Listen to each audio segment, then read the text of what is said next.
स्वागत है आपका आपके अपने YouTube चैनल एग्जाम मोड में। आज की इस वीडियो में हम बात करेंगे सिंपल इंटरेस्ट मतलब साधारण ब्याज की। और साधारण ब्याज पे जो आज हमने सवाल लिए हैं वो लिए हैं जब आपसे उनका अंतर पूछा जाए या फिर अंतर आपको दे रखा हो और मूलधन पूछा जाए। तो हम कैसे निकालेंगे, तो स्टार्ट करते हैं इसमें पहला क्वेश्चन। तो पहला क्वेश्चन है, कह रहे हैं किसी राशि पर 5% वार्षिक दर से 3 वर्षों में और 4 वर्षों में प्राप्त साधारण ब्याजों में 42 रुपये का अंतर है, वह राशि बताइए। बहुत ज़्यादा सिंपल क्वेश्चन। 5% के हिसाब से 3 साल में और उसी 5% के हिसाब से 4 सालों में जो डिफरेंस है वो 42 रुपये के बराबर है। तो आपसे पूछी है राशि। बहुत ज़्यादा आसान क्वेश्चन। कैसे हम करेंगे भाई, 3 सालों में 5% के हिसाब से वो हमने यहाँ पे लिख लिया और 4 सालों में 5% के हिसाब से ये हमारे ब्याज निकल जाते हैं। हमने पिछली वीडियो में बात करी थी।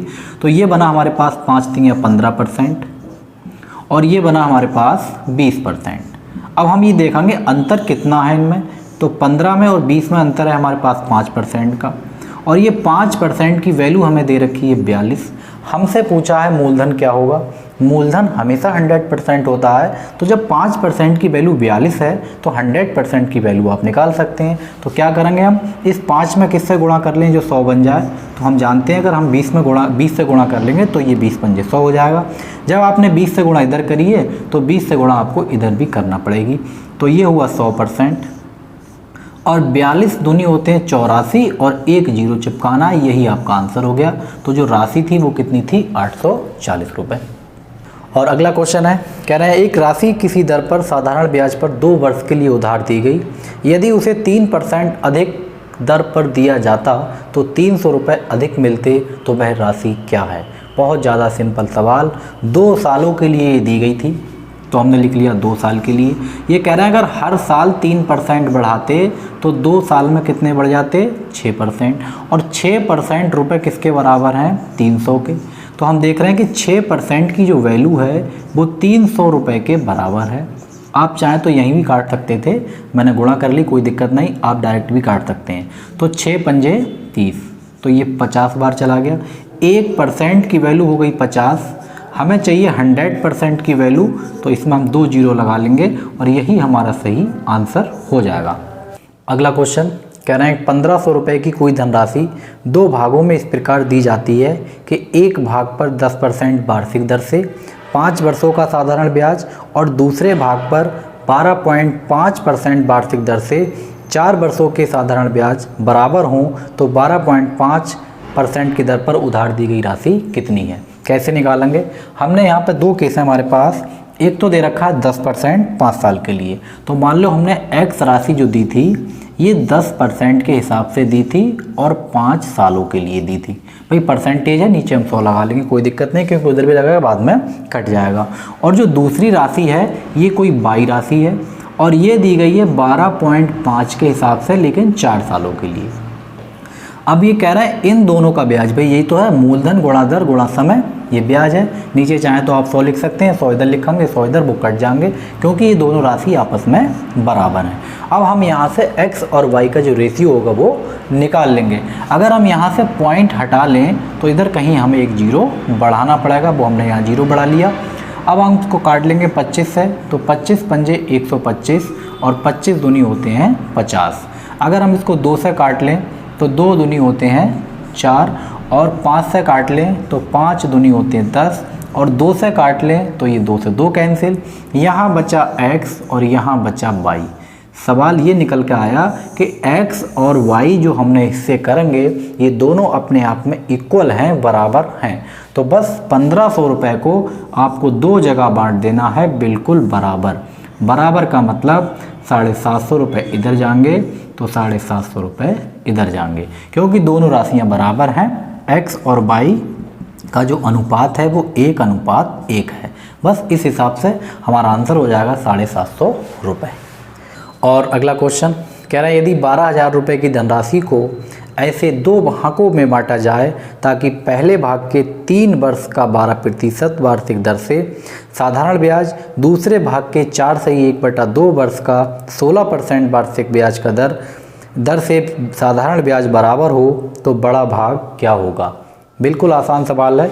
12,000 रुपये के हमें 2 हिस्से करना है, हमें नहीं पता है कैसे करना है, तो हमने क्या करा, इधर x लिख लिया, और जो पहला वाला हिस्सा है ये कह रहे हैं 3 साल में 12% के हिसाब से, तो 3 साल में 12% के हिसाब से, और दूसरा हिस्सा हमने यहाँ पे y मान लिया।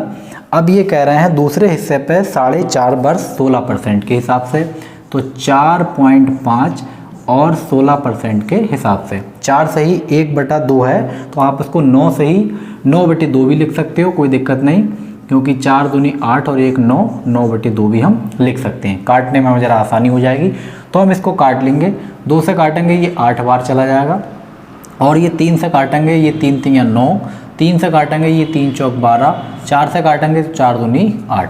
तो हमने देखा यहाँ बचा x गुणा 1, क्योंकि कुछ भी नहीं बचा तो 1 बचा, यहाँ बचा y गुणा 2। तो x के सामने वाली होती है x की वैल्यू और y के सामने वाली होती है y की वैल्यू। तो x की वैल्यू है 2, तो y की वैल्यू है 1, यानी कि x और y का जो अनुपात है वो 1:2 है। अब हमारे पास जो टोटल रुपए हैं ये हैं 1200 रुपये, और 1200 रुपये को 2 और 1 में बांटना है, तो 2 और 1 होते हैं 3, तो 3 से हम इसको काटेंगे, 3 चौक 12, ये बने हमारे पास 4,000 रुपये, और 4,000 से हम दोनों जगह गुणा कर लेंगे। फ़िलहाल हमसे पूछा बड़ा वाला भाग क्या होगा, तो बड़ा वाला भाग हो जाएगा 8,000 रुपये, और छोटा अगर पूछा गया होता तो 4,000 से इसमें गुणा करेंगे तो ये हो जाएगा 4,000 रुपये। हमारा आंसर है 8,000 रुपये। तो इस टाइप से अगर कहीं भी बराबर हो रहा है तो आप x y के रूप में भी लिख सकते हैं, उनका अनुपात निकाल के उसकी वैल्यू निकाल लें। और अगला क्वेश्चन कह रहे हैं वार्षिक ब्याज की दर से 11.5% से 10% रह जाने पर किसी व्यक्ति को 55 रुपये 50 पैसे वार्षिक हानि होती है, तो उसकी पूंजी बताइए। तो ये कह रहे हैं अगर हम दर 11.5 से घटा के 10% कर दें तो इनको जो है 55 रुपये 50 पैसे की हानि हो जाएगी।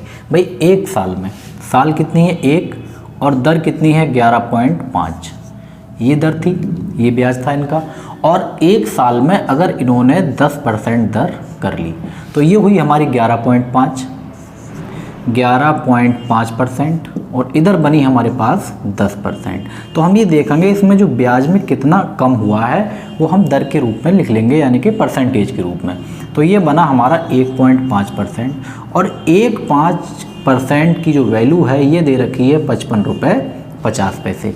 हम निकालेंगे यहाँ से 1% की वैल्यू, तो 55 रुपये 50 पैसे, और नीचे डिवाइड करेंगे हम 1.5 से, तो हम यहाँ से पॉइंट हटाएंगे, पॉइंट हट जाएगा तो यहाँ एक 0 आ जाएगा, क्योंकि 2 के बराबर हो गया, 0 से 0 कैंसिल। अब हमारे पास बचा ये 555 रुपये, और नीचे बचा हमारे पास 15, इसको हम काट लेंगे, तो 15 3 45 बचे 10, 15 7 105। तो जो 1% की वैल्यू निकल कर आई है ये निकल कर आई है 37, और हमें चाहिए 100% की वैल्यू, तो 2 0 इधर लगा देंगे, और 3700 रुपये इसका सही आंसर हो जाएगा। बहुत आसान क्वेश्चन है, बस आपको दर का डिफरेंस देखना है और जो पैसे दे रखे हैं उसके इक्वल रख लेना है।